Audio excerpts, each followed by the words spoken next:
សួស្តីសាគុំត្រឡប់វិញជាមួយវីដេអូថ្មីទៀតខ្ញុំខ្ញុំចាំតែជាមួយនឹងគេតាក់ទងទៅជាមួយនឹង platform ជួញដូរកាក់ cryptocurrency មួយដែលទទួលបានច្បាប់ត្រឹមត្រូវនៅស្រុកខ្មែរយើងមានឈ្មោះថា EDX ហើយយើងនឹងទៅមើលអំពី user interface របស់វាតើការជួញដូរមានភាពងាយស្រួលយ៉ាងណាខ្លះអានេះខ្ញុំលើកតែនៅក្នុងកុំព្យូទ័រក្នុង website ហើយសម្រាប់ទូរស័ព្ទដៃក៏មានភាពងាយស្រួលដូចគ្នាដែលយើងទៅមើលអស់គ្នាបន្តិចទៀត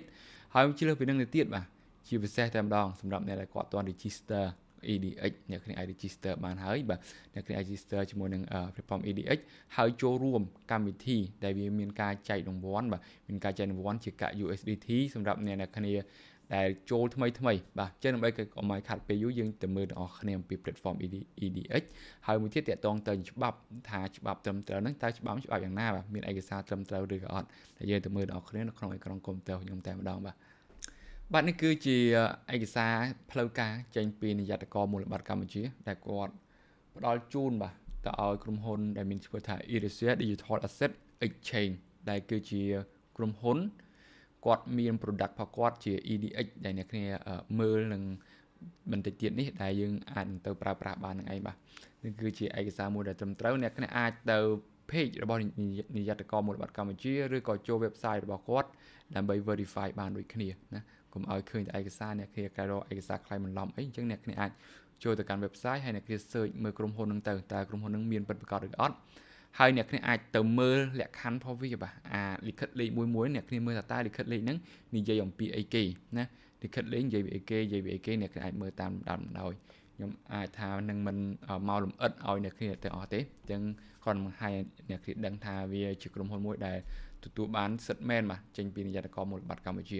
អូខេឥឡូវនេះយើងទៅមើល user interface របស់វាក៏ដូចជាការចូលរួមកម្មវិធីដើម្បីទទួលបានរង្វាន់សម្រាប់អ្នកដែលគាត់អត់ទាន់មាន account EDX បាទសម្រាប់អ្នកដែលគាត់អត់ទាន់បាទមាន account EDX អ្នកគ្នាអាចចូលរួមបានកម្មវិធីនេះមានការចែកជា token បាទ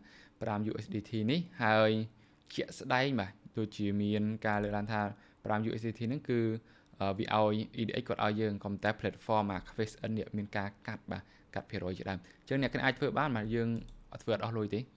គ្រាន់តែបង្កើត account EDX បាទអត់អស់លុយទេទី1បង្កើត account ទៅបាទអ្នកគេចូលទៅពាក្យ create EDX ចឹងដើម្បី create បានអ្នកគេ log in បាទអ្នកគេអាចប្រើ log in បានអ្នកគេអាច show more អ្នកគេ log in តាម platform អ្នកគេចាប់អារម្មណ៍ដែលអ្នកគេប្រើ platform អីអ្នកគេ log in តាមហ្នឹងទៅ log in រួចរាល់បាទអ្នកគេ create EDX account បាទអ្នកគេមកអង្ក្រោមបន្តិចបាទអ្នកគេចុច download EDX សម្រាប់អ្នកដែលគាត់អត់មាន account EDX អ្នកគេចុច scan នេះអ្នកគេ scan ឬក៏ចុចតាម link នេះបាទ Apple Google Play Apple Store អ្នកគ្នា download ទៅហើយអ្នកគ្នាsign up បាទបង្កើត account ថ្មីបាទបង្កើត account ថ្មីមួយទៅហើយមួយទៀតអ្នកគ្នា screenshot UID អ្នកគ្នាចូលកន្លែង platform EDX ហ្នឹងយើង screenshot កន្លែង UID របស់វាមកដែលបញ្ជាក់ថាអ្នកគ្នាពិតជាបង្កើត account ពិតមែនអ្នកគ្នា screenshot រួចរាល់អ្នកគ្នា upload បាទចូលកន្លែងអ្នកគ្នា upload ណានេះអាសាញអត់ទាន់ log in ណាអ្នកគ្នា upload ហើយអ្នកគ្នា upload KYC បាទអ្នកគ្នាធ្វើlog in បង្កើត account រួចរាល់អ្នកគេចាំបាច់ត្រូវទៅធ្វើ KYC ហ្នឹងគឺអ្នកគេដាក់អាសយដ្ឋានក៏ដូចជាថតអត្តសញ្ញាណប័ណ្ណនិងថតមុខរបស់យើងបាទថតអត្តសញ្ញាណប័ណ្ណឬក៏ passport ហ្នឹងហើយបាទហើយអ្នកគេ join EDX community នៅក្នុង Telegram អ្នកគេ join EDX ហ្នឹងទៅហើយ follow Twitter របស់ពួកគាត់បាទមាន EDX Cambodia បាទ on X ហើយអ្នកគេ repost បាទ repost មួយទៅអូខេសម្រាប់អ្នកដែលគាត់ធ្លាប់ចូលរួម QuestN ហ្នឹងវាអត់មានអីបាក់ទេអ្នកគេ process បន្តិចទៅបាទ log in ជាមួយ accountហើយបើសិនជា Twitter នេះទាមទារឲ្យអ្នកគ្នា connect ទៅជាមួយនឹង Twitter នៅពេលអ្នក log in រួចរាល់អ្នកគេចុចលើ connect បាទទៅកន្លែង account setting ទៅអ្នកគេ connect ទៅអូខេចប់ត្រឹមហ្នឹងឥឡូវនេះយើងមកមើលអំពី platform បាទអ្វីដែលខ្ញុំតែងតែចង់បានគឺទៅមើល platform វាបាទហ្នឹងហើយទី1គឺអ្នកគេចូលរួម campaign មួយទៀតគឺអ្នកគ្នាមកមើល platform របស់វាមានកាក់ណាខ្លះដែលអ្នកគ្នាអាចជួញដូរបានបាទឥឡូវនេះគឺមានកាក់គួរសមដែរបាទវាមានមិនច្រើនដូច platform បរទេសទេក៏តែអាចសម្រាប់កាក់មួយចំនួនដែលអ្នកគេតែងតែជួញដូរបាទសម្រាប់អ្នកដែលគាត់គេហៅថាជួញដូរតែកាក់ធំអញ្ចឹងខ្ញុំគិតថាវាអាចគ្រប់គ្រាន់មាន Bitcoin Ethereum BNB Solana ជាដើមអញ្ចឹងអ្នកគេចូលទៅពាក្យ range trading ចំណុចមួយរបស់ EDX ឥឡូវនេះគឺបើសិនជាអ្នកគ្នាអត់ធ្វើ KYC អត់អាចជួញដូរបានទេបាទហ្នឹងហើយអញ្ចឹងអ្នកគេចាំបាច់ត្រូវធ្វើ KYC អានេះគឺជារឿងមួយគេហៅថាគោរពច្បាប់បាទបើសិនជា platform មួយចំនួនបាទគាត់អ្នកគ្នា log in អ្នកគ្នាដាក់លុយបានហើយអ្នកគ្នាជួញដូរបានណាក៏តែទៅពេលអ្នកចង់ withdraw ឬចង់អីអ្នកគេចាំបាច់ធ្វើ KYC ក៏តែសម្រាប់ EDX គឺ មានការឲ្យអ្នកគេធ្វើ KYC តាំងតែអ្នកមិនទាន់បានជួញដូរបាទអត់ទាន់ជួញដូរអត់ទាន់ KYC អត់អាចជួញដូរបានទេត្រូវ KYC បាទត្រូវធ្វើ KYC ហើយអ្នកអាចមកមើល order book របស់គាត់បាទហ្នឹងហើយគាត់មាន volume ការ trading របស់គាត់មិនមែនមានតែ exchange ហើយអត់មាន trading volume ទេមាន trading មាន volume ដូចគ្នាហើយសប្តាហ៍ថ្ងៃនេះគឺអ្នកអាចជួញដូរ spot បាទក្នុងនេះគឺមាន spot ទេដែលសារតែត្រូវគោរពច្បាប់នៅស្រុកខ្មែរយើងអញ្ចឹងនៅស្រុកខ្មែរយើងគឺមានច្បាប់ត្រឹមត្រូវបាទមិនមែនចេះតែបង្កើត platform មកជួញដូរទៅពីមានការលេង future មានអីទេបាទអាហ្នឹងគឺអាចនឹងត្រូវស្នើសុំបន្តទៀតនៅថ្ងៃអនាគតបាទហើយសម្រាប់ feature ថ្មីរបស់ platform EDX នេះតាមដែលខ្ញុំស្ដាប់ពី platform EDX គាត់ថាអាចនឹងមាន feature ថ្មីបន្តទៀតដូចជា P2P អីជាដើមបាទហ្នឹងហើយអាចនឹងមាន P2P ឥឡូវនេះគឺអ្នកគ្នាអាចដាក់លុយបានតាមរបៀប on chain ជាអ្នកគ្នា deposit កាក់ cryptocurrency ហើយមួយទៀតគឺអ្នកគ្នាដាក់តាមពួក Mastercard ដាក់តាមកាតអីជាដើមចឹងជួយលើពី asset សម្រាប់អ្នកក៏អត់មានអ្នកគ្នាអាចមកមើល wallet របស់យើងបានអានេះគឺ spot wallet របស់យើងអ្នកគ្នា spot wallet អ្នកគ្នាអាច deposit បាទអូខេសូម្បីតែ deposit ក៏ទាមទារ KYC ដែរបាទសាហាវហ្នឹងហើយជាទូទៅdeposit ហ្នឹង platform មួយចំនួនអ្នកគ្នាអាច deposit បានទាំងតែអ្នកគ្នាមិនទាន់ធ្វើ KYC ក៏តែ EDX នេះគឺដាក់លុយគឺ KYC បាទត្រូវដឹងថាណាគេជាណាគេ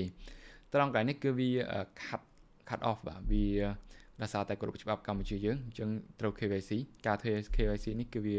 កាត់ពួក scammer ឬក៏ scam អីហ្នឹងចោលដោយសារតែពេល KYC នេះអ្នកគេដាក់ឈ្មោះដាក់អីហ្នឹងទៅអញ្ចឹងគេដឹងថា wallet នេះផុនណាគេបាទ wallet នេះផុនណាគេហើយការជួញដូរកាត់ហ្នឹងពិតជាស្របច្បាប់ពិតប្រាកដមែនមិនមែនអ្នកគ្នាបានមកពីលុយខ្មៅលុយអីដាក់ចូលអញ្ចឹងគេដឹងអ្នកគ្នាអញ្ចឹងជាទូទៅពួកដែល scammer ឬក៏អីហ្នឹងគឺមានការប្រើប្រាស់ platform មួយចំនួនដែលមិនទាមទារ KYC បាទដើម្បីធ្វើការវាចូលហើយលក់ឬអីជាដើមតាសម្រាប់ platform ដែលត្រូវច្បាប់នៅស្រុកខ្មែរយើងគឺចាំបាច់ត្រូវ KYC នឹងតែម្ដងបាទអូខេសម្រាប់ UI បាទ simple បាទអត់មានអីច្រើនទេ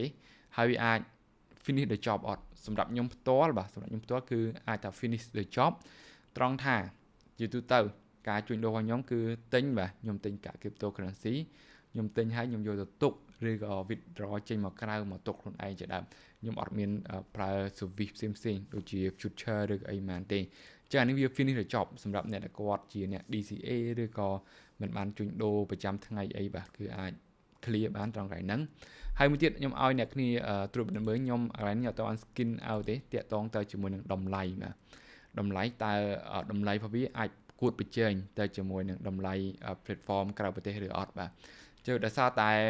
រឿងមួយចំនួនដែលអ្នកគេត្រូវដឹងតាក់ទងនឹងតម្លៃហ្នឹងដោយសារតែនៅឧទាហរណ៍ថាបាទ platform របស់អ្នកគ្នានៅស្រុកខ្មែរយើងអញ្ចឹងវាជា local exchange បាទ local exchange អញ្ចឹងតម្លៃពេលខ្លះមានការ order តិចតួចបាទអញ្ចឹងធ្វើឲ្យតម្លៃហ្នឹងគឺមានការចាញ់ប្រៀបទៅជាមួយនឹង exchange ក្រៅប្រទេសតម្លៃហ្នឹងចាញ់ប្រៀបរបៀបមិនបាទគឺនៅស្រុកខ្មែរយើងអាចថាថ្លៃជាងនៅ exchange ក្រៅប្រទេសឯជាដើមអញ្ចឹងកន្លែងហ្នឹងយើងអាចមើលដូចគ្នាបាទនៅមួយចំនួនតាម experience របស់ខ្ញុំតាមខ្ញុំដឹងគឺ crypto exchange គាត់ធ្វើ bot របស់គាត់ហ្នឹងឧទាហរណ៍ថាបើសិនជាតម្លៃនៅក្នុង crypto exchange របស់គាត់ដែលជា local exchange នេះមានតម្លៃថ្លៃជាង exchange ក្រៅប្រទេស exchange បរទេសដែលបានស្រុកខ្មែរយើងឧទាហរណ៍ដូចជា exchange ឈ្មោះថា B បាទឈ្មោះ B អញ្ចឹងទៅអាហ្នឹង exchange ឈ្មោះ B អញ្ចឹងទៅអញ្ចឹងគេមាន trading bot មួយអញ្ចឹងបើសិន exchange របស់យើងនៅស្រុកខ្មែរយើងមានតម្លៃថ្លៃជាងនៅក្រៅប្រទេសអញ្ចឹង bot ហ្នឹងវាចាប់ផ្ដើមទៅទិញបាទទៅទិញពីក្រៅប្រទេសបាទទិញពីក្រៅប្រទេសយកមកដាក់លក់បាទដាក់លក់នៅក្នុង EDX នៅក្នុង local exchange របស់យើងដើម្បីឲ្យតម្លៃវាមានការប្រកួតប្រជែងឲ្យមានតម្លៃប្រហាក់ប្រហែលគ្នាបាទមានតម្លៃប្រហាក់ប្រហែលគ្នាហើយទាំងអស់ហ្នឹងគឺធ្វើដោយ bot បាទ bot trading តែម្ដងអញ្ចឹង local របស់យើងតម្លៃចាញ់ប្រៀបមែនបើចាញ់ប្រៀបគាត់ទៅទិញបាទទៅទិញតម្លៃថោកពីក្រៅប្រទេសយកមកដាក់លក់នៅក្នុង local exchange នៅស្រុកខ្មែរយើងបាទគាត់ធ្វើអញ្ចឹងដើម្បីឲ្យអ្នកវិនិយោគគាត់ចាប់អារម្មណ៍ហើយមានការពេញចិត្តក្នុងការទិញលក់នៅក្នុង local exchange របស់យើងបាទអញ្ចឹងសម្រាប់ EDX ចាត់ទុកថា user interface គឺល្អបាទស្រួលប្រើមើលទៅអ្នកគ្នាអាចសាកតេស្តបាននៅពេលអ្នកគេបង្កើត account រួចរាល់ហើយធ្វើ KYC ហើយចូលរួម campaign នេះហើយអ្នកគ្នាអាចមកសាកល្បងប្រើបានបាទវីដេអូនេះគឺអត់មានអីច្រើនទេមកអាប់ដេតឲ្យអ្នកគ្នាបានដឹងប៉ុណ្ណឹងហើយយើងនឹងជួបគ្នានៅវីដេអូល្អៗក្រោយៗទៀតបាទបាយបាយ